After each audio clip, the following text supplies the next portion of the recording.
Oke, pagi semua. Senang sekali bisa mengisi sesi pertama hari ini. Em, ya, sesuai yang kata Adrin, makasih udah kenalin. Hari ini saya mau coba sharing sedikit tentang eh, tiga fase startup dan bagaimana cara kita memilih tech stack yang sesuai, terutama juga pengalaman saya di Karya Karsa. Untuk bertanya, ini kita buka dari sekarang ya. Untuk pertanyaan ini bisa di sini nih. Mana sih?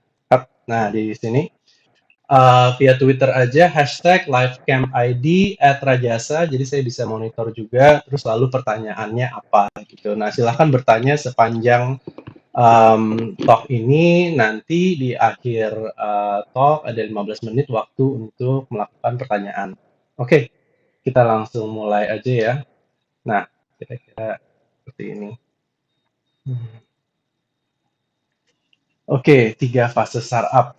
Eh, Sebelumnya perkenalan dulu, nama saya Arya Rajasa. Saat ini saya jadi foundernya karyakarsa.com.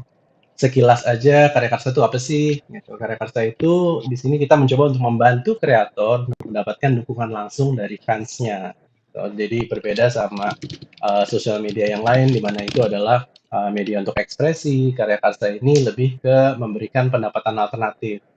Dan fansnya kenapa mendukung langsung biar mereka bisa mendapatkan konten digital yang eksklusif dan keuntungan-keuntungan lain yang mereka tidak bisa dapatkan di media lain. Mungkin kalau di US itu kalian udah pernah dengar seperti Patreon, Ko-fi, atau mungkin Gumroad untuk jual digital content. Kita mirip kayak gitu untuk market Indonesia dan paymentnya juga payment Indonesia, jadi support, POVO, dan bank transfer saja. Nah, untuk milestone sendiri tuh kita udah berjalan kira-kira sekitar 6 bulan, walaupun kita launch MVP itu di bulan Juni tahun lalu. Dari Juni sampai Oktober itu saya sebutin di fase satu, yang dimana kita tuh lagi problem solution fit, di mana kita tuh nyari bener nggak sih ini problem ada gitu, dan apakah kita bisa provide solution yang bagus gitu. Jadi fase satu di kebanyakan startup ini, atau bisa disebut juga sebagai fase validasi. Nah, fase 2 itu mencoba untuk menemukan produk market fit. Jadi dari launch ke sekitar Januari, Karya Karsa berhasil memberikan sekitar 100 juta rupiah ke 1.000 kreator lebih gitu. Jadi lumayan lah ya duitnya. Jadi ini udah membuktikan bahwa oh oke, ternyata servisnya memang dibutuhkan, orang mau bayar dan seterusnya. Nah, fase yang sekarang kita ada ini sebenarnya fase yang lagi seru banget, yang dimana ini tuh fase scaling, yang dimana Maret kemarin itu milestone Karya Karsa yang cukup membanggakan, yang dimana kami membagikan lebih dari 1 miliar rupiah kepada lebih dari 1.600 kreator yang datang dari 30.000 lebih user. Nah, saya akan berbagi tips tentang bagaimana cara memilih tech stack yang sesuai untuk masing-masing fase ini. Fase satu, problem solution fit. Nah, ini nih sebenarnya kita ingin mencoba menjawab pertanyaan, apakah kita menyelesaikan sebuah masalah atau kita membuat masalah baru? Karena kebanyakan startup membuat masalah baru. Nah, di fase ini, pertimbangan yang harus kita ambil itu adalah untuk dalam memilih tech stack ya, itu adalah kalau bisa jangan bikin apa-apa dulu. Jangan 6 bulan di Goa bikin dengan teknologi super keren untuk sesuatu yang orang nggak ada yang mau. Nah, di sini nih saya sering nyebutnya itu duct tape solution. Jadi benar-benar kayak ambil aja banyak dari sini, dari sini, dari sini, di duct tape jadi satu, habis itu sajikan ke user. Gitu. Mungkin nggak ideal, tentu saja nggak ideal, tapi kan kita lagi buktiin dulu nih, orang ada yang mau nggak sih? Gitu. Atau saya nyebutnya juga no product solution, benar-benar jangan bikin apa-apa dulu, buktiin bahwa premisnya itu betul. Nah, apa sih yang dibuktiin? Ini di sini nih kita harus coba untuk membuat super simplifikasi dari idenya. Kayak karya karsa sendiri tuh idenya kan besar sekali, habis itu kita simplifikasi. Jadi ini, dari semua itu kita simplifikasi jadi orang ini mau bayar nggak sih buat konten? Jadi di fase validasi, kita mau buktiin satu hal simpel itu aja. Nah, untuk MVP-nya sendiri, kita buat dengan duct tape semua solusi yang ada. Kita pakai WordPress, kami pakai WordPress, beli domain lah $10, ditaruh di hosting DigitalOcean cuma $5 sebulan. Di fase ini juga kami mengajak sekitar 100 kreator untuk bergabung di Karya Karsa dengan Google Form saja. Terus kami ingin buktikan dari 100 kreator itu dipilih sekitar 5 atau 6 kreator, kita bikinin post di WordPress-nya itu aja gitu. Terus habis itu kita pakai Google Link untuk orang bayar. Yang dijual apa? Yang dijual janji. Janji seperti contohnya nih Cosmic, dia janji akan bikin komik mingguan selama 1 tahun ke depan. Kalau mau harap dukung 30.000 per bulan. Jadi sekali lagi produknya belum ada, kita nggak ngoding sama sekali, benar-benar duct tape solution. Jadi inilah tech stack yang kami pakai untuk versi MVP. Nah, tapi tech stack ini cukup untuk memberikan data-data yang dibutuhkan untuk melakukan validasi. Contohnya dalam 2 minggu ini kami berhasil mendapatkan dukungan ke 6 kreator itu sebesar 2,4 juta rupiah. Nggak banyak, lumayan lah. Dan ini datang dari sekitar 1034 pengunjung dalam 2 minggu ini. Nah, yang menarik dari hasil 2 minggu ini adalah konversi yang kami dapatkan itu 6,34%. Nah, tentu saja ini data ini didapatkan dari kombinasi Google Analytics tadi dan Midtrans Payment Gateway. Nah, 6% itu menurut kami angka yang cukup besar untuk melanjutkan eksperimen ini. Jadi akhirnya kami memutuskan, oke, sukses, kami berhasil memvalidasi idenya, ide yang terkecilnya setidaknya, dan memutuskan untuk melanjutkan bikin Karya Karsa sebagai sebuah bisnis. Nah, dari situ kami masuk ke fase 2, yaitu product market fit. Nah, atau mencari product market fit.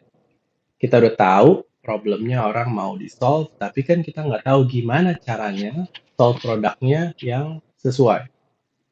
Nah, intinya gimana caranya kita mau buat produk yang market mau.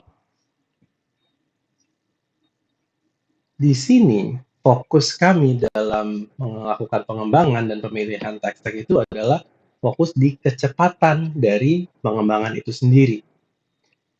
Kenapa? Karena balik lagi, solusi yang tepatnya sendiri kan kita belum tahu. Kita mau buktiin sesuatu bisnis model yang baru. Jadi kita perlu banyak sekali iterasi fitur. Di fase ini seru banget sih, yang dimana kita coba develop fitur itu bisa 2 kali dalam dua fitur seminggu. Kita lempar ke publik, habis itu kalau nggak cocok kita tarik lagi, kita bikin lagi, kita ulang untuk satu fitur yang sama, bahkan kita ulang berkali-kali sampai kita benar-benar bisa melakukannya. Dan yang kedua, mumpung usernya masih relatif dikit, sebaiknya kita eksperimen sebanyak mungkin. Nah, makanya konsiderasi tech untuk di fase ini itu sangat-sangat personal terhadap siapa yang mengerjakan. Kenapa sangat personal? Karena balik lagi kita harus pilih yang kita paling familiar atau yang kita paling nyaman untuk melakukan perubahan secara terus-menerus.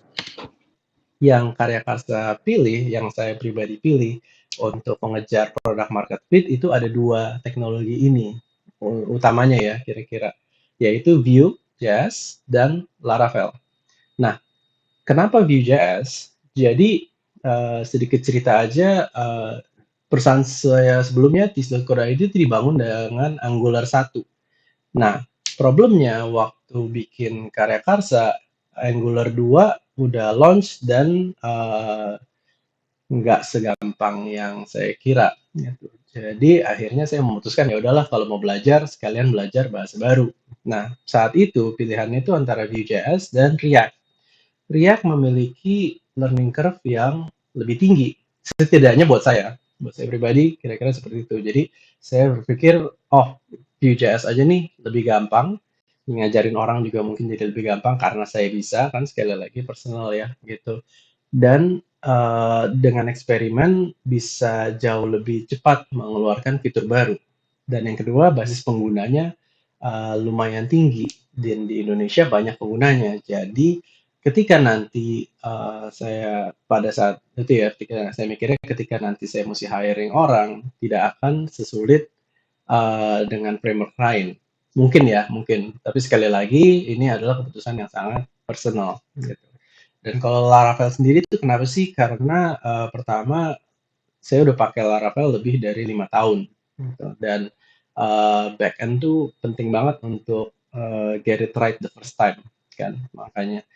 Terus banyak sekali komponen yang udah dibikin sama Laravel, jadi saya nggak usah bikin terlalu banyak hal-hal lain yang tidak sesuai dengan core value. Saya ingin fokus di pengembangan produk dan core value-nya. Jadi hal-hal seperti authentication, file storage driver, ada queuing, ada scheduler, itu semua biarin aja Laravel yang urus gitu. Nah, jadi itulah dasar kenapa saya memilih dua kategori ini. Balik lagi saya mau mau emphasize bahwa di fase ini sangat-sangat penting untuk fokus di solusinya atau di core value-nya. Sisanya itu sebaiknya di outsource aja. Banyak di sini saya lihat soalnya startup-startup yang over engineer their technology. Jadi benar-benar pengen pakai cutting edge teknologi yang lagi hot banget lah, terus mainin hal-hal yang mungkin mereka nggak familiar gitu. Simply masalah ego atau memprioritaskan hal-hal yang mungkin saat ini belum prioritas. Kayak contohnya, iya ngapain juga kita fokusin supaya sistemnya kuat dihadapi 1 juta user gitu atau bisa segala macam ini itu gitu. Padahal sebenarnya mungkin kebutuhannya saat ini itu tidak perlu. Jadi sekali lagi fokus ke core value. Yang perlu difokusin lagi itu adalah di monitoring sama di analisanya dari data penggunaan.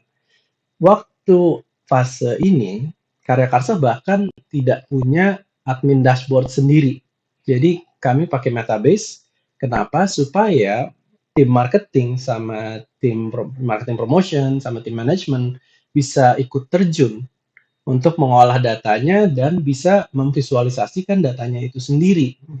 Kalau kami habiskan waktunya untuk develop admin sendiri, itu kan berarti resource yang dipakai untuk harusnya mendevelop core value-nya hilang, dan kami nggak mau itu. Mungkin bisa dibilang ini rada ekstrim ya gitu, cuman keputusan yang diambil saat itu seperti itu. Banyak, sejujurnya tuh kayak banyak sekali hal-hal yang kita lakukan manual, karena sekali lagi kami ingin fokus di core value.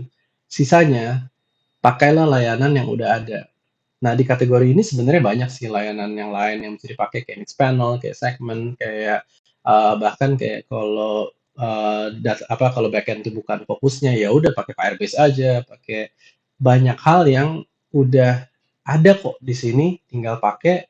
Sementara kalian bisa fokus mengembangkan core value-nya. Gitu.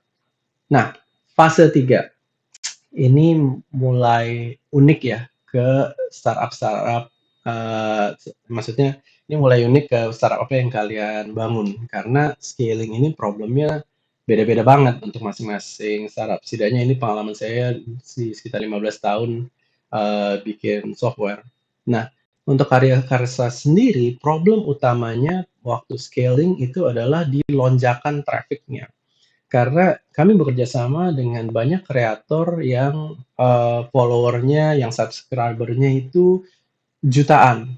Yang dimana tiap kali misalkan mereka nge-tweet atau tiap kali mereka post video di YouTube itu langsung dihajar sama begitu besarnya traffic. Tapi begitu nggak ada, hilang. Gitu. Jadi masalah kedua itu adalah efisiensi biaya. Nah, eh, kenapa? Karena secara karya karsa ini kan bootstrap ya, gitu. Kami nggak punya duit banyak juga untuk handle traffic sebesar itu. Jadi tentu saja biaya efisiensi ini menjadi sesuatu yang sangat penting. Gitu. Makanya di scale ini kami fokusnya pada stabilitas. Marketingnya udah jalan, partnershipnya udah jalan, solusinya udah proven, tinggal siap-siap grow really fast. Nah, fokus di stabilitas ini membuat keputusan engineering menjadi lebih lambat. Di sini saya nyebutnya itu fast is slow and slow is fast. Kenapa gitu sih? Karena waktu di fase sebelumnya kami coba untuk gelontorin fitur sebanyak mungkin dan tarik sebanyak mungkin juga, eksperimen sebanyak mungkin karena kan masih dalam tahap pembuktian ya, gitu. Terus abis itu technical debt-nya banyak banget. Jadi ujung-ujungnya kita ended up menghabiskan banyak waktu untuk benerin. Dan ini salah tentu saja. Nah, kalau bisa nggak gitu sih mendingan nggak gitu. Jadi di fase scaling ini kami lebih banyak memperhatikan dari sisi stabilitas, testing, akhirnya test driven development, terus kan yang akhirnya jadi membuat kami lebih lambat dalam mengeluarkan fitur. Tapi harapannya bisa lebih stabil. Jadinya tidak menghabiskan banyak waktu memperbaiki sesuatu yang udah dibangun sebelumnya. Nah, untuk skalabilitas ini, saya coba untuk eksperimen teknologi serverless.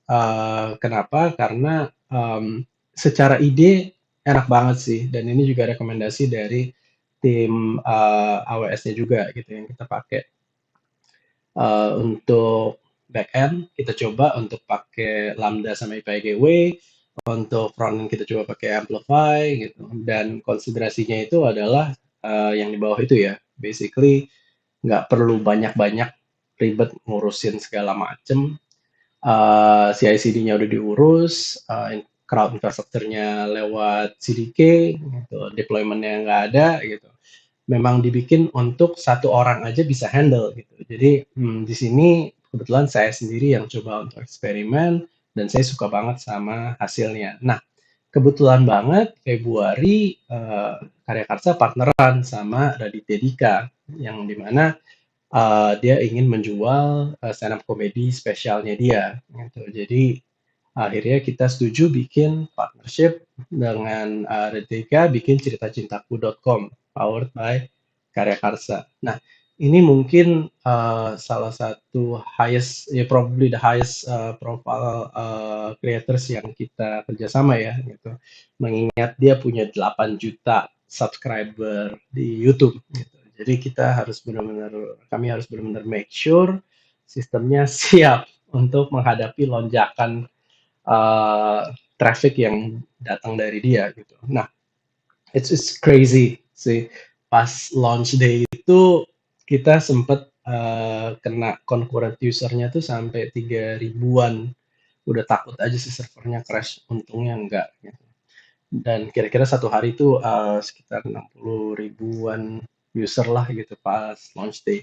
Nah, tapi yang paling menarik dari eksperimen ini adalah setelah sebulan berjalan, kami hanya menghabiskan cost-nya itu sekitar $100 untuk menggunakan Amplify sama Lambda. Nah, ini nih menurut kami very cost efficient. Jadi akhirnya menjadikan keputusan, oke, kita harus coba implementasikan serverless ini ke main framework-nya Karya Karsa.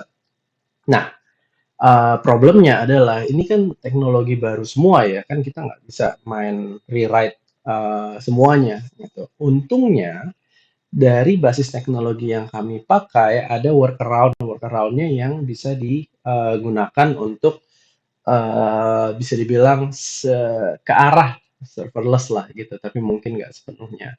Akhirnya kami memutuskan untuk menggunakan teks-teks seperti ini. Gitu. Jadi Laravel-nya tetap ada, tapi kami kombinasikan dengan Brav untuk menjalankan Laravel di atas AWS Lambda. Gitu. Jadi ini menarik sekali sih. Terus untuk front end-nya juga kami pakai Fargate supaya banyak hal yang nggak perlu diurusin, jadinya nggak usah diurusin.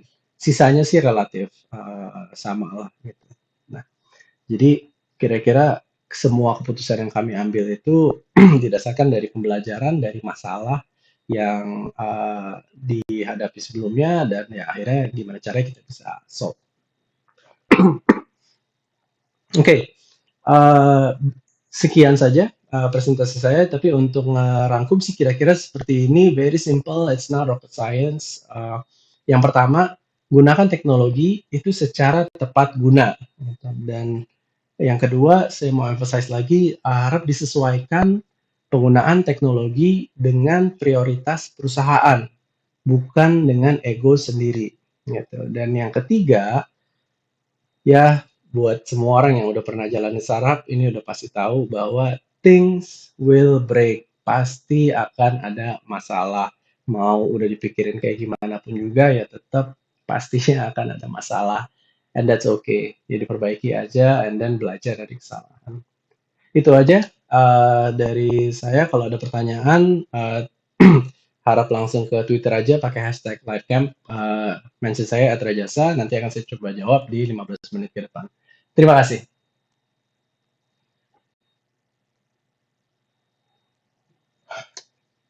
Oke, pertanyaan-pertanyaan. Kita coba tanya pertanyaannya. Bentar, mana ya?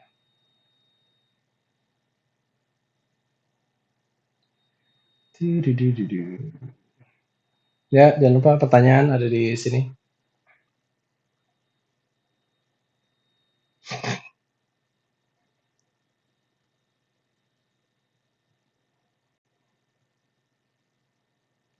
Mampir, komentar.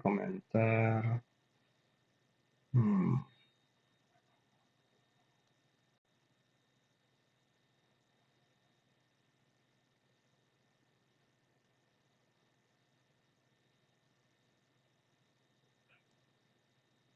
Hmm.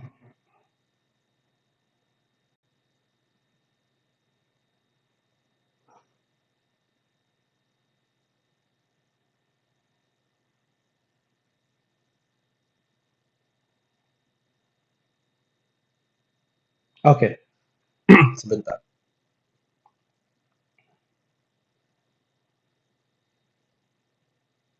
Oke, pertanyaan satu. Cerita dong, Mas, awal bisa ngajak Raditya Dika pakai karya Karsa. Oke, em, jadi em, kebetulan sih Radit sendiri itu saya udah kenal lumayan lama. Jadi waktu itu saya bantuin Panji Pragiwaksono juga untuk bikin apa yang sekarang jadi komika.id. Dari situ mulai banyak kenal sama Mo Sidik, sama ya stand up comedian juga sih. Jadi I think karena memang udah lama sempet mencoba beberapa kerjasama, cuman akhirnya nggak jalan, baru akhirnya kerjasama di sini gitu. Jadi um, sayangnya nggak, pengennya sih cerita kayak iya ini saya DM terus dia bales gitu, terus kita kerjasama. Tapi kenyataannya sih enggak sih. Udah kenal lumayan lama. Jadi makasih Ari Angga Putra pertanyaannya. Eh Pertanyaan kedua, ketika visitornya 60.000 itu sempat down apa enggak? Enggak gitu. Itu lumayan mengejutkan sih. Apa bisa nggak down? Kalau quote kata AWS consultant-nya itu serverless itu as strong as your credit card. Jadi selama masih bisa bayar kartu kreditnya, servernya pasti tetap kuat kok. Gitu. Dan ya so far sih terbukti lumayan oke lah gitu. Dan banyak juga kok solusi serverless lainnya, di Netlify juga bisa, itu juga katanya bisa, cuman yang saya coba di AWS ya. Oke, pertanyaan lagi, hmm, apa lagi ya? Sebentar, cek cek, banyak komentar nggak penting. Hmm.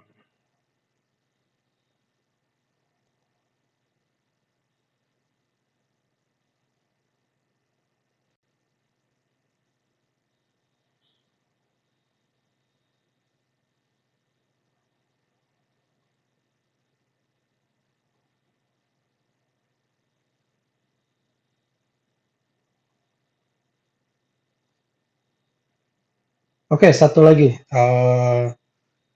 satu lagi pertanyaan terakhir ya, karena cuma 15 menit. Saya ingin bertanya, pada step mana Anda memutuskan untuk membentuk PT oleh Anandia? Oke, bentuk PT itu sebaiknya sih setelah validasi ya, karena kalau belum tervalidasi kan ya ngapain juga bikin ini ya, ngapain juga bikin PT ya.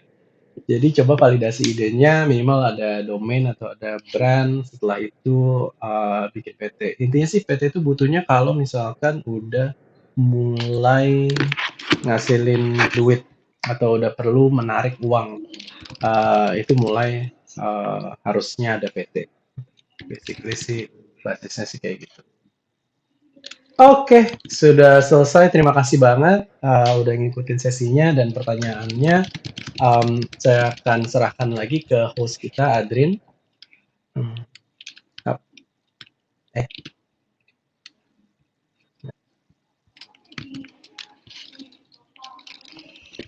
oh oke, dapat notes katanya masih bisa sampai 10.45. Oke, ada pertanyaan lagi nggak? Boleh tahu nggak Mas, AWS billingnya? Oke, oke, this is funny. AWS billingnya so far lumayan lumayan oke sih. Jadi sekarang nih kita pakai live server, staging server, beta sama beta server yang lebih kecil tentu saja. Em, Masih di bawah $200 sebulan. Jadi masih oke banget sih. Eh, eh, Terutama juga dengan traffic yang kita bawa. Sekarang sih ya, kita bisa kuat sampai kayak ya kayak tadi kan peak juga nggak masalah. Kita hajar 60.000 nggak masalah. Untuk average sih sekitar 10 ribuan juga nggak masalah. Jadi untuk cost sih relatively efektif. Oke, mulai banyak pertanyaan. Dengan teks-teks seperti ini, kira-kira berapa tim yang diperlukan seminimal-minimalnya? Percaya atau enggak, 3 bulan pertama karya kasa itu saya sendirian. Eh, dan mati-matian banget sih gitu. Cuman sekarang kita udah sekitar 8 orang. Hmm, Tag-nya sendiri tuh sekitar 4 orang yang full ngurusin. Cukup sih.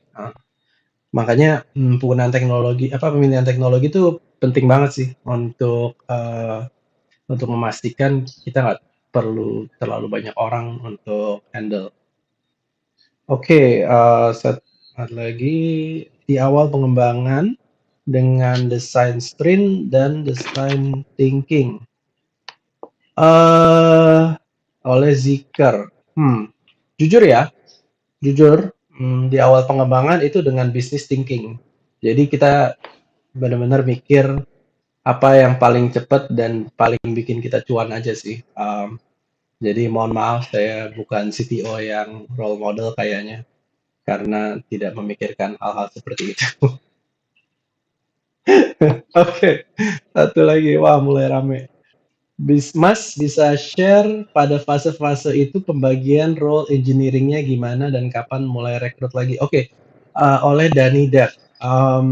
Waktu awalnya seperti yang saya bilang, saya sendirian, jadi sole contributor, handling semuanya. Baru habis itu dipecah jadi front end sama back end.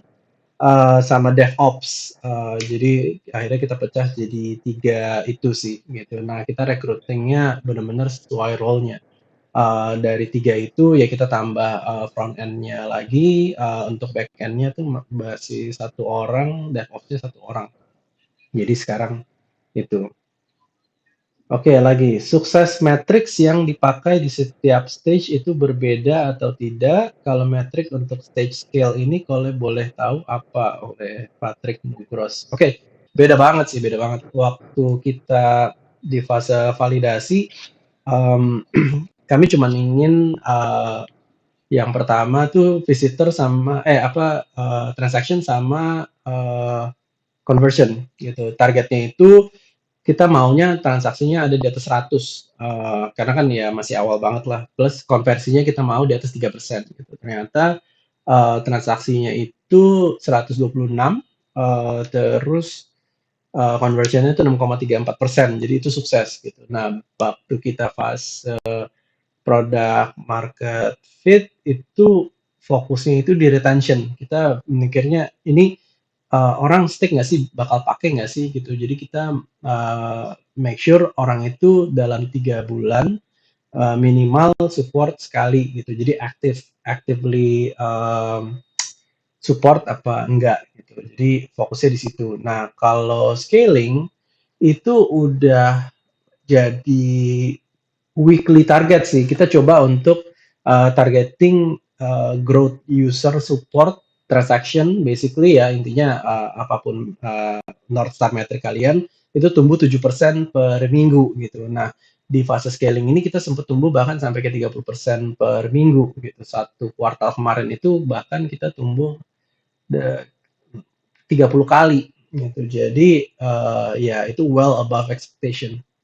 Jadi memang beda-beda banget sih tiap scale. Oke, Mas Arya punya lebih dari satu bisnis. Bagaimana membagi waktunya?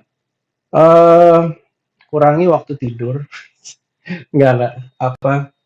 eh Gimana ya? Ya saya juga tetap bertanya-tanya tentang itu juga sih gimana cara bagi-bagi waktunya. Intinya sih disiplin aja, terus coba sebisa mungkin untuk nggak gila dengan banyak hobi gitu. Terima kasih Ruby Gatra. Oke, pertanyaan satu lagi, pertanyaan berikutnya. Saya ingin bertanya, apa kendala besar ketika perpindahan framework front-end? Kenapa memutuskan Vue? Setahu saya di Angular semua sudah menjadi satu, jadi nggak perlu third party. Oke, perpindahan framework front-end, mungkin kebanyakan kesulitannya lebih ke mindset ya. Yang kebanyakan kalau misalkan dari Angular 1 ya setidaknya yang saya pakai itu Angular 1 ke Vue ada perubahan mindset, terutama di reactivity gitu. Jadi waktu itu saya juga cek RxJS, dan saya suka sama idenya dari reactivity ini. Angular 2 sekarang sudah kayak gitu.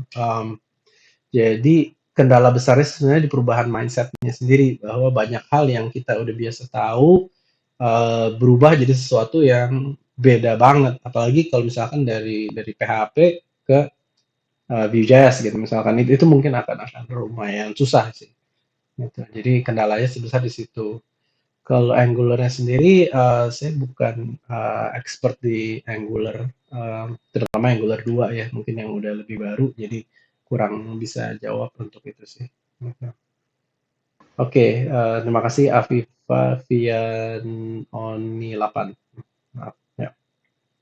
Halo Mas, di Karya Karsa semua pegawai remote kah? Yes, yes, iya banget. Jadi bahkan dari awal berdiri, semua employee di Karya Karsa semuanya remote. Em, Kita ada kantor sebenarnya di Grand Wijaya, cuman saya aja jarang banget ke sana. Kenapa consideration-nya kenapa remote? Karena saya sendiri males ke kantor. Jadi, again sekali lagi banyak keputusan yang kami ambil solely karena saya malas. Oke, udah kali ya. I think ini banyak juga ya pertanyaannya. Oke, eh,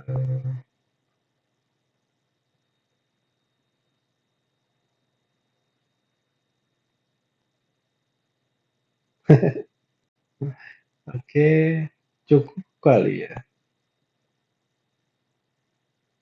Udah kan nggak ada lagi ya pertanyaannya ya? Apakah masih ada lagi? Kita akan tutup dalam 5, 4, bisa satu lagi. Oke. Nggak bisa. Hmm. Nggak ada pertanyaan, ada masalahnya.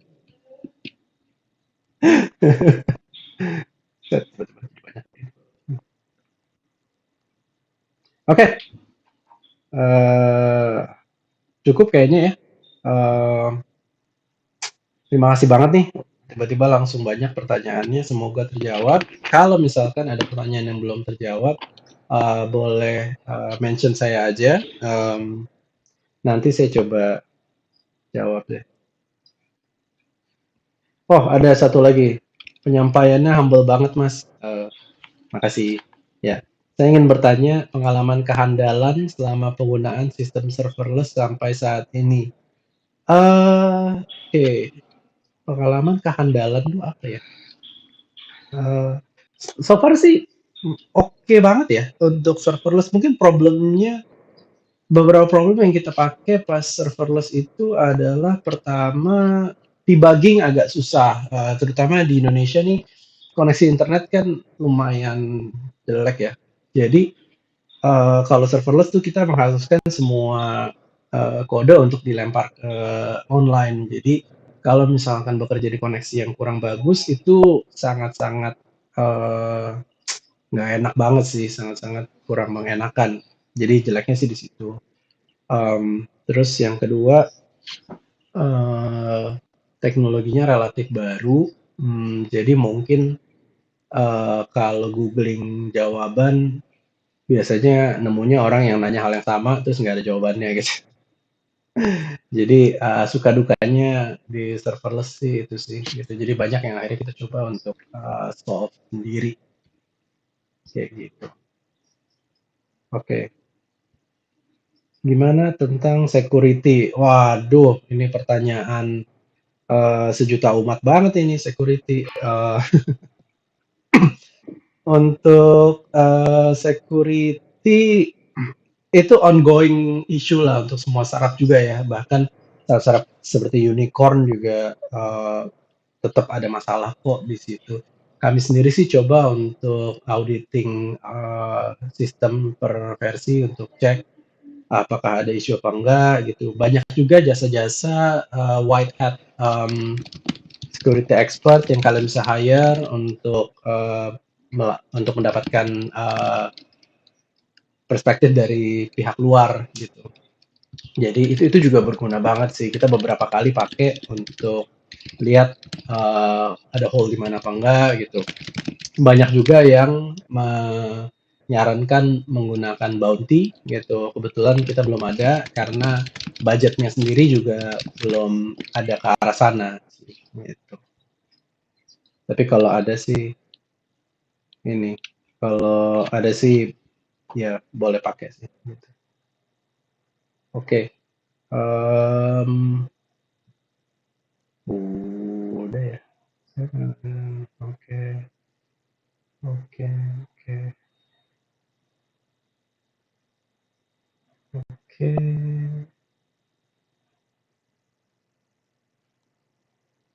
Oke, waktunya udah habis, udah lewat mah.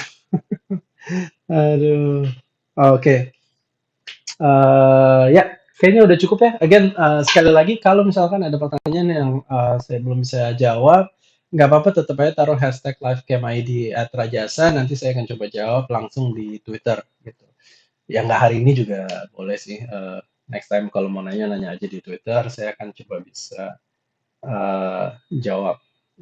Mudah-mudahan bisa jawab ya gitu. Kalau nggak bisa jawab mohon maklum gitu. Oke, sekian dari saya. Terima kasih banget. Ini menyenangkan sekali. Partisipasinya juga ternyata lumayan oke. Saya kasih lagi ke host kita, Adri.